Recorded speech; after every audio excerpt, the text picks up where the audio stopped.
Increasing competition amongst microfinance institutions in Bangladesh has given clients many options to choose from. But competition has brought with itself distortions in delivery systems, stress and over-indebtedness among clients. Preparing for managing delinquency has thus been a priority for many service providers. Stuart Rutherford is the founder of SafeSave, a microfinance institution in Bangladesh, and author of the books The Poor and Their Money and Portfolios of the Poor. Rutherford talks about competition in Bangladesh, delinquency management, and key challenges in addressing it.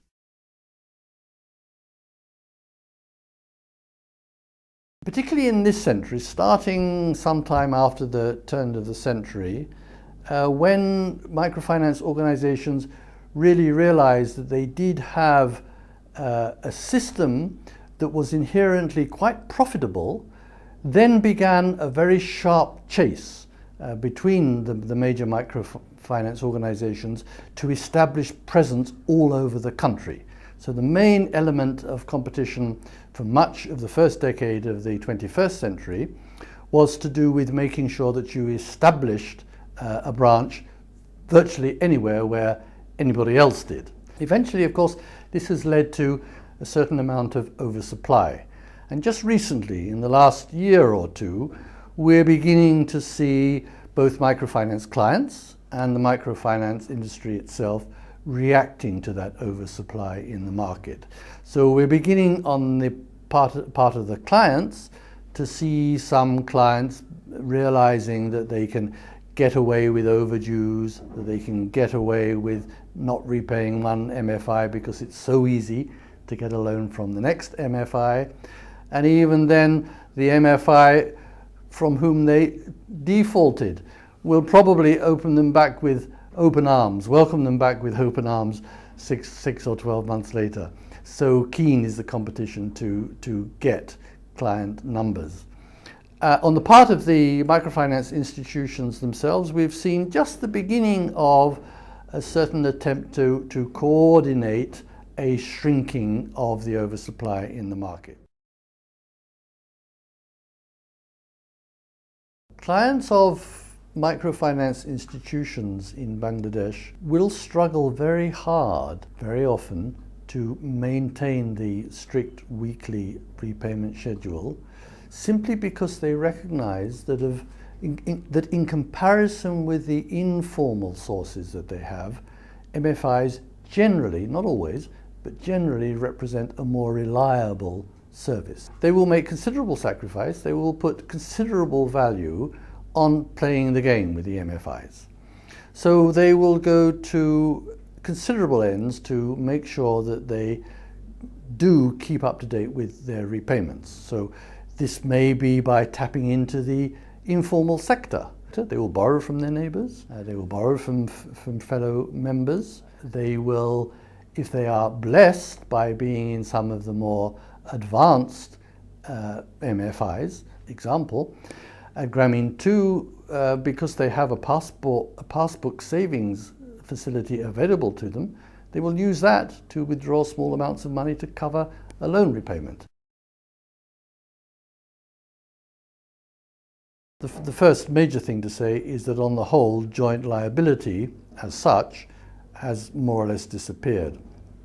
Nevertheless, that does leave loan officers with considerable resources to use their own social power to persuade group members to engage in ad hoc, temporary systems of minor joint liability. Let me give you an example of that. If there is somebody in the group who is having difficulty repaying their loan one week, but there is somebody else in the same group who is going to get a loan that week, it's not difficult very often for the loan officer to persuade the person who is going to take the loan to just allow a little bit of it to go into the hands of the defaulting overdue client so that that repayment can be made. And the loan officer can do this partly because, of course, he wields a certain amount of social power over his members, over his clients. If all fails, if that doesn't fail, then the loan officer will have to make a house-to-house visit.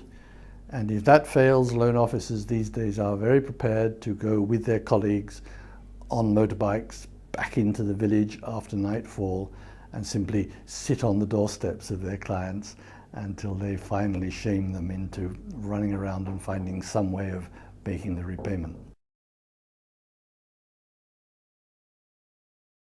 Obviously, the best thing you can do is to prevent delinquency happening in the first place, and you should be concentrating on doing that. How do you do that? You respect a bunch of basic principles, I think. Perhaps the first and most obvious is that you need to have a forum, you need to have a platform through which you can not only make sure that you are asking your clients to repay, because when we look back at the history of banking, it's clear that one of the great drivers of default and overdues in the banking industry is simply that bankers don't get round systematically to ask their clients to repay. So you need to be asking your clients to repay. You need to have an environment, a forum, a platform in which you can do that frequently and conveniently.